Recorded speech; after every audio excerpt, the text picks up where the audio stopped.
Hi friends, आप सभी को अपना YouTube channel DH teacher academy में स्वागत है। तो फ्रेंड्स, आप हम बात करेंगे उत्तर प्रदेश में जो TGT PGT का फॉर्म आया हुआ था, जिससे हाई स्कूल कॉलेज और इंटर कॉलेज टीचर की वैकेंसी आई थी। इसके बारे में बात करने वाले कि आप कैसे तैयारी करेंगे ताकि आपका एग्ज़ाम क्रैक हो जाए। ओके, और यहाँ पे सबसे आसान तरीका बताएंगे ताकि आप एग्ज़ाम को क्रैक कर पाएंगे। कितने घंटे आपको पढ़ना है, कैसे पढ़ना है, नोट्स कैसे बनाना है और आपका स्ट्रेटजी क्या होना चाहिए, एक रणनीति क्या होनी चाहिए पढ़ने का, इस पे हम बात करने वाले हैं। बिल्कुल एक्सप्लेन। ये वीडियो 8 से 10 मिनट का होने वाला है, ज़्यादा लंबा नहीं होगा। तो वीडियो को स्किप मत कीजिए, स्टेप बाय स्टेप देखिए, क्योंकि यहाँ पे जो हम इंपॉर्टेंट बात बोलने वाले हैं, हो सके कि आपको ये बात आपको समझ में ना आए, बट आप ऐसे तैयारी करेंगे तो आपको एग्जाम क्रैक कर पाएंगे और टीचर लाइन में एक अच्छा करियर बना सकेंगे। ओके फ्रेंड्स, तो फ्रेंड्स, इस चैनल पर आप पहली बार वीडियो देख रहे हैं तो वीडियो के नीचे रेड कलर में लिखा है सब्सक्राइब बटन, उसको प्रेस कर लीजिए। सब्सक्राइब करना बिल्कुल फ्री है, कोई चार्ज नहीं है। आप चैनल को सब्सक्राइब कर रहे हैं तो आपको दो फायदा होगा। आपको फ्री में PDF दिया जाएगा और फ्री में PDF पाने के लिए आप टेलीग्राम चैनल ज्वाइन कर लीजिए। और दूसरा फायदा कि जब भी हम वीडियो अपलोड करेंगे आपको सबसे पहले मिलेगा। ओके, वीडियो अच्छा लगे तो लाइक कर दीजिए, अपने दोस्तों के यहाँ शेयर कर दीजिए। ओके, तो यहाँ पर हम बात करने वाले कि आपको कितने घंटा पढ़ना है, कौन कौन से बुकें पढ़नी है और NCERT के बुक कहाँ से आपको पढ़ना है, इस पर हम बात करने वाले हैं। ओके फ्रेंड्स, तो फ्रेंड्स, यहाँ पे आप देख सकते हैं क्लास 8 से लेके यहाँ पे क्लास 8 से लेकर 12 तक की NCERT की बुक सारी आपको पढ़ डालनी है। तो यहाँ पे सबसे बड़ी बात ये निकल के आती है कि अब देखिए, क्लास 8 की जितनी भी बुकें हैं आपको नहीं पढ़ना है, ये ध्यान रखिए। क्लास 8 की जितनी भी बुकें हैं आपको नहीं पढ़ना है। केवल आप जैसे मान लीजिए कि आप कोई भी स्टूडेंट है, कोई हिंदी से तैयारी कर रहा है, मान लीजिए हिंदी से तैयारी कर रहा है, तो आप हिंदी से तैयारी कर रहे हैं तो हिंदी का ही, मैंने क्लास 8 में जो हिंदी की बुक होती है वो आपको पढ़ना है। तो क्लास 8 की हिंदी की बुक जो होती है उसमें केवल आपको क्या क्या पढ़ना है, जैसे कविता होती हैं, नाटक हो गया, मतलब कि गद्य गद्य हो गया, नाटक, और बहुत सारी कहानियाँ होती हैं, उसमें आपको पढ़ना होगा। उसमें कुछ क्या होता है कि कवि परिचय दिया दिया रहता है। NCERT की बुक में कवि परिचय दिया दिया रहता है, तो वो भी आपको पढ़ना होगा। कवि का परिचय यहाँ पे आपको सिलेबस में भी है, आपको वहाँ पे देख लीजिएगा सिलेबस में, तो ये चीज़ आपको कवर करना पड़ेगा। अब बात आती है क्लास 10 और 12 की। तो 10th की बात करते हैं, 10th में भी जो हिंदी है, ये हिंदी आपको पढ़ना पड़ेगा। और हिंदी में एक आती है संस्कृत परिचयिका, तो उसमें आपको कवि का परिचय पढ़ना है बस।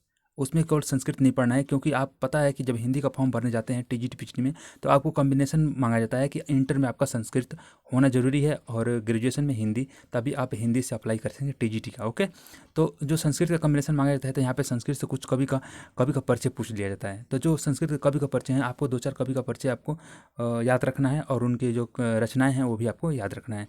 बट इसके लिए हम अलग से वीडियो बना देंगे जो हिंदी से और संस्कृत से तैयारी करते हैं, बस उन लोगों के लिए। बाकी सब जितने भी सब्जेक्ट हैं उन लोगों के लिए ये चीज़ सच्ची ज़रूरी नहीं है। तो बस हिंदी और संस्कृत के लिए मैं बात कर रहा हूँ। बाकी जियोग्राफी हो गया, हिस्ट्री हो गया, सोशोलॉजी हो गया, सिविक्स हो गया, तो होम साइंस हो गया, ये सब जो है मैथ फिजिक्स, जितने भी सब्जेक्ट हैं, इन सब्जेक्ट के लिए ऐसा नहीं है कि आपको कभी पढ़ना पड़ेगा और अलग से कोई मटेरियल का वीडियो बनाना पड़ेगा। आपका जो सिलेबस है, बिल्कुल आप सिलेबस को कवर कीजिए।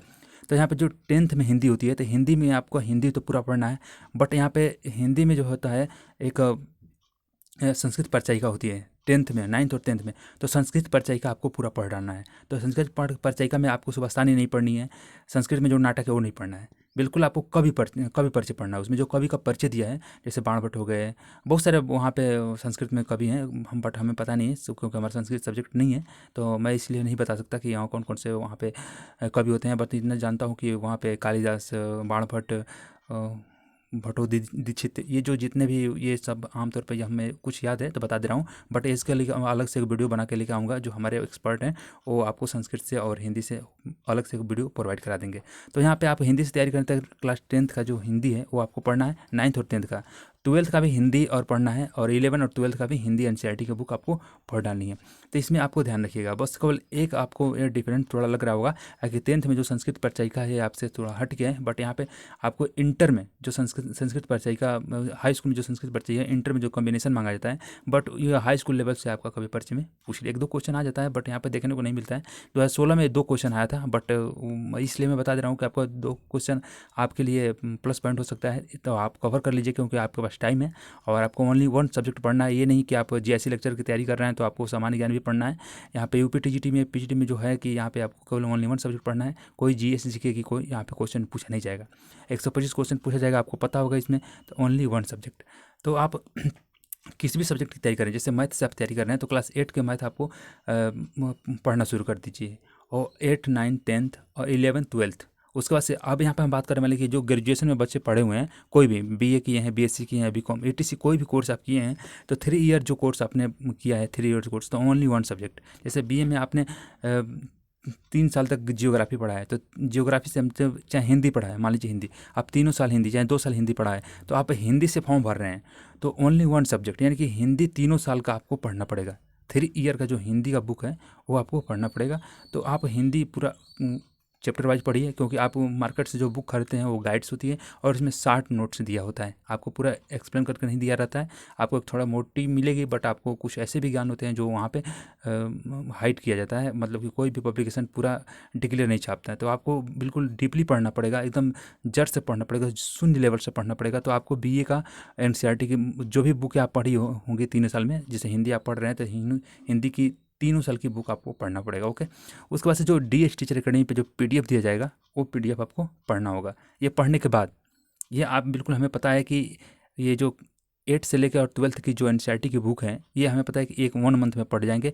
और बीए की, मान लीजिए बीए में आपने हिंदी पढ़ा हुआ है, चाहे बीकॉम में आपने इकोनॉमिक्स पढ़ा हुआ है, तो इकोनॉमिक्स से तैयारी कर रहे हैं चाहे हिंदी से तैयारी कर रहे हैं, तो आप 3 साल की जो इकोनॉमिक्स या हिंदी की बुक है, जैसे किसी भी मान लीजिए कि हिंदी से या इकोनॉमिक्स से ही तैयारी कर रहे हैं, तो इकोनॉमिक्स की 3 साल की जो बुक है तो आप बिल्कुल 3 साल की बुक जो है 3 ही बुक होगी, तो आप मतलब कि 1 मंथ में आप 1 मंथ में यानी कि 30 दिन में आप ख़त्म कर पाएंगे। बाकी जो टाइम आपका बच रहा है तो उसमें आपको पीडीएफ क्या है, पीडीएफ आपको पढ़ना है जो डीएस टीचर अकेडमी के द्वारा प्रोवाइड कराया जाए टेलीग्राम पे, तो आप वहाँ से डाउनलोड करके पीडीएफ पढ़ लीजिए। बट आप पीडीएफ नहीं पढ़ रहे हैं तो आप एक शॉर्ट नोट्स बनाइए। जैसे मान लीजिए कि आप हिंदी की तैयारी कर रहे हैं तो 8 से लेकर 12 तक की जितने भी एनसीईआरटी की बुक पढ़ें उसका एक शॉर्ट नोट्स बनाइए, ताकि आपको एग्जाम से 10 दिन पहले आप केवल पन्ना पलट के उसको प्रिपरेशन कर लेंगे तो जितने भी मैटर आप पढ़े होंगे आपके दिमाग में फिट हो जाएगा। तो ये ध्यान रखिएगा। ओके, तो नोट्स जरूर बनाइएगा। जैसे बीए का भी आप हिंदी का बुक पढ़ रहे हैं 3 साल का, तो उसका भी एक शॉर्ट नोट्स बनाइए, क्योंकि आपने जो जितनी भी मटेरियल पढ़ा है बिल्कुल विस्तार से पढ़ा हुआ है। तो विस्तार से पढ़ने के लिए आपको 10 दिन तो टाइम लगेगा नहीं। जैसे एग्जाम से 10 दिन पहले आपको विस्तार से पढ़ना होगा तो आप पढ़ नहीं पाएंगे, कुछ ऐसे भी टॉपिक होंगे छूट जाएंगी। तो जो टॉपिक छूट जाएंगे वो आपको कवर नहीं होगा, हो सके एग्जाम में वहीं पूछ लिया जाए। तो इससे अच्छा है कि आप शॉर्ट नोट्स बनाइए। तो नोट्स बनाना बहुत ज़रूरी है, वेरी वेरी इंपॉर्टेंट, मैं बता रहा हूँ, वेरी वेरी इंपॉर्टेंट। तो आप क्या है कि नोट्स बनाइए। 8 से लेकर 12 की जो हिंदी की बुक है उसका भी नोट्स बनाइए, और बीए में 3 साल जो आप हिंदी पढ़ा हुआ है उसका भी आप नोट्स बनाइए। पीडीएफ दिया जा रहा है, पीडीएफ में कुछ ऐसा आपको देखने को मिल रहा है तो उसका भी आप मतलब कि वहाँ पे जाकर कुछ ऐसे भी मटेरियल आपको देखें कि बुक में नहीं मिल रहा है पीडीएफ में मिल रहा है, तो आप उसका भी एक नोट्स बना लीजिए, शॉर्ट नोट्स बनाइए, ताकि आप वो ये देखिए कि 10 दिन में हम सारा कवर कर लेंगे। केवल प्रिपरेशन करेंगे, वो चीज़ तो आप पीछे पढ़ा होंगे, आपके दिमाग में ऐसे ही बैठा होगा, बट आप पन्ना पलटते जाएंगे, कुछ नज़रों से देखते जाएंगे तो आपका प्रिपरेशन होता रहेगा। तो यहाँ पे घबराने की जरूरत नहीं है, नोट्स बनाना बहुत वेरी वेरी इंपॉर्टेंट है। मतलब कि ये कहा जाए तो एक जड़ है, ताकि आप एग्जाम करने के लिए एक जरिया है। तो नोट्स बनाना बहुत ज़रूरी है। अब मॉक टेस्ट की बात करते हैं। मॉक टेस्ट सीरीज आपको प्रोवाइड कराया जाएगा डीएस टीचर अकेडमी पे एग्जाम से 1 महीना पहले। तो आपको जितना मटेरियल पढ़ना है, कुछ बच्चे ऐसे होते हैं कि मटेरियल नहीं पढ़ते, पीडीएफ नहीं पढ़ते, एनसीईआरटी की बुक नहीं पढ़ते, और 5,000 6,000 क्या होता है कि हिंदी के पूरा क्वेश्चन रट डालते हैं। तो ऐसा नहीं है कि आप जो क्वेश्चन रट डाले 5,000 तो 5,000 क्वेश्चन बिल्कुल उसी में से पूछ लिया जाएगा।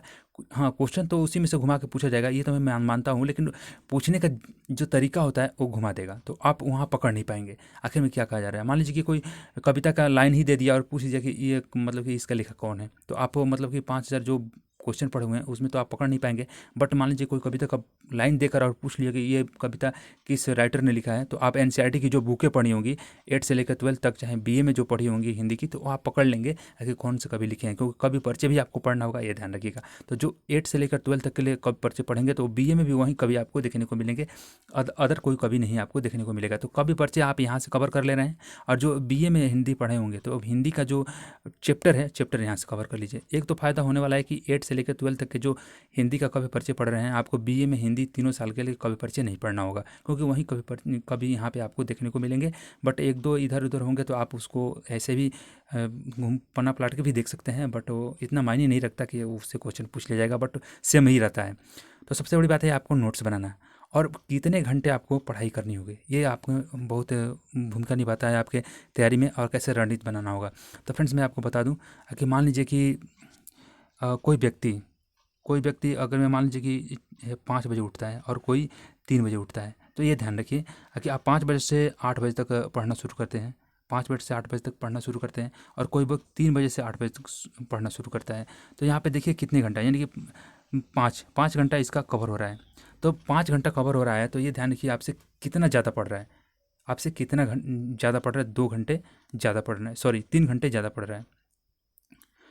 तो आपको क्या करना होगा कि आप 3 ही घंटे पढ़ रहे हैं, सॉरी यहाँ पे 3 ही घंटे पढ़ रहे हैं, 2 घंटे ये पढ़ रहे हैं, तो आपको क्या करना होगा कि आपको थोड़ा टाइम देना पड़ेगा आपको, क्योंकि ये ज़िंदगी बनाने की आपको सुनहरा मौका है टीचर लाइन में।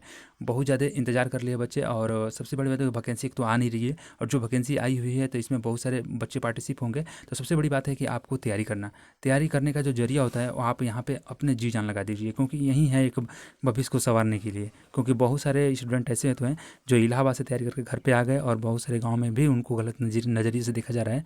तो आपको उस गलत नज़रिए को मतलब कि प्लस पॉइंट या पॉजिटिव करने के लिए आपको ये बस यही एक रणनीति है। आप अपने आप को पढ़ाई में एकदम बिल्कुल लिंक मतलब कि वो जुनून अपने दिल में पैदा करना है, ताकि आप पढ़ाई ऐसे कीजिए ताकि सामने वाला देखता ही रह जाए। क्योंकि आपको पता होगा कि जीतने का मज़ा तभी आता है जो सामने वाला हारने का इंतज़ार करता है। ओके, तो ये ध्यान रखिए कि सामने वाले जो व्यक्ति होता है आपका हारने का इंतज़ार करता है, तभी आपको जीतने में मज़ा आता है। तो पढ़ाई ऐसा कीजिए ताकि आपका एग्ज़ाम क्रैक हो जाए।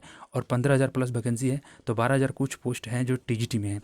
टीजीटी में है तो आप टीजीटी में अप्लाई किए हैं तो आपके लिए बेस्ट ऑफ लक, क्योंकि टीजीटी में ज़्यादा फॉर्म नहीं पड़ा हुआ है, और 14 लाख जो फॉर्म पड़ा हुआ है, तो इसमें आपको घबराने की जरूरत नहीं है। कितने बच्चे ऐसे हैं तो वो दोबारा फॉर्म भरे हुए हैं, क्योंकि आपको पता होगा कि इसमें करेक्शन का कोई डेट नहीं था, कोई टाइम नहीं निकाला गया था। तो कितने बच्चों का जो है एक फॉर्म भरने के बाद रिजेक्ट हो गया था, सॉरी कोई त्रुटि हो गई थी, एरर हो गया था, तो और दोबारा रजिस्ट्रेशन किए हैं। तो जो गलत हुआ है वो भी रजिस्ट्रेशन इसमें जुड़ा गया है 14 लाख में। तो ऐसे घबराने की बात नहीं है। और कोई बच्चा मान लीजिए कि बीए में हिंदी और संस्कृत पढ़ा हुआ है, तो वो हिंदी से भी फॉर्म भरा है, संस्कृत से भी फॉर्म भरा है, तो उसका 2 रजिस्ट्रेशन हो गए। बट कोई गलत कर दिया है तो वो भी भरा हुआ है, कोई पीजीटी में भरा हुआ है। तो इतना घबराने की जरूरत नहीं है। लगभग ये मान के चलिए कि 7 लाख, मतलब 7 लाख या नियर अबाउट 8 लाख बच्चे पार्टिसिपेट होंगे इस परीक्षा में। क्योंकि बहुत सारे बच्चे ऐसे हैं ना कि उनका फॉर्म जो है एरर हो गया, रद्द किसी कारण गलती हो गया, तो वो उसको कैंसिल कर दिए हैं और दोबारा मतलब कि फॉर्म भरे हुए हैं। तो ऐसा घबराने की बात नहीं है। 14 लाख है, ये ज़्यादा मतलब ये मत सोचिए कि कम भी है, और ये मत सोचिए कि कम है और ज़्यादा भी है। तो आपको तैयारी करना है, तैयारी करने का बस आपको एक सीट से मतलब है, और ओनली आपको प्लस पॉइंट ये है कि आपको ओनली वन सब्जेक्ट की तैयारी करना है। ओके फ्रेंड्स, तो आई होप आपको समझ में आ गया होगा। और आपको अब भी समझ में नहीं आ रहा तो इसका आसान तरीके से समझाने के लिए मैं अलग से एक वीडियो बना दूंगा। लेकिन बस आपसे यही रिक्वेस्ट है कि आप पीडीएफ पाना चाहते हैं फ्री में। हाँ, और सी टेट का जो है नोटिफिकेशन जारी होने वाला है इसी मंथ के लास्ट वीक में। तो मैं आपको बता दूँ सी टेट की तैयारी कर रहे हैं तो, और 15 जून के आसपास से या 20 जून के आसपास आपका यूपी टेट का भी फॉर्म ऑनलाइन किया जाएगा। तो आप यूपी टेट या सी टेट की तैयारी कर रहे हैं तो पीडीएफ डीएस टीचर अकेडमी जो हमारा ये चैनल है, ये टेलीग्राम चैनल भी है और यूट्यूब भी चैनल भी है। तो आप इसको यहाँ से जाकर ज्वाइन कर लीजिए। और सी टेट के नाम से एक पूरा मनोविज्ञान की वहाँ पे पीडीएफ अपलोड कर दिए हैं। एनसीईआरटी की बुक भी वहाँ पे अपलोड किया गया है, तो आप जाकर वहाँ पे पढ़ सकते हैं।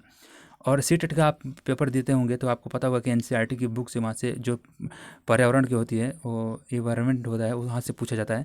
बट आपको उससे मतलब नहीं है। आप सी टेट की तैयारी कर रहे हैं तो वहाँ से आप पीडीएफ ले सकते हैं, क्योंकि मैं वहाँ पीडीएफ अवेलेबल करा दिया हूँ। और आप टीजीटी पीजीटी की तैयारी कर रहे हैं तो वहाँ पे एनसीईआरटी की बुक भी है, और आगे और भी पीडीएफ डाला जाएगा। तो आप ज्वाइन करके वहाँ पे आप टीचर ज्वाइन कर लीजिए, ताकि जब भी हम वीडियो अपलोड करेंगे आपको सबसे पहले मिलेगा। और वीडियो अपलोड करेंगे तो आपको सबसे प्राप्त करने के लिए आपको DS teacher academy YouTube channel को सब्सक्राइब करना पड़ेगा। ओके फ्रेंड्स, तो आज के लिए इतना ही। Happy nice day, watching for video. Jai Hind.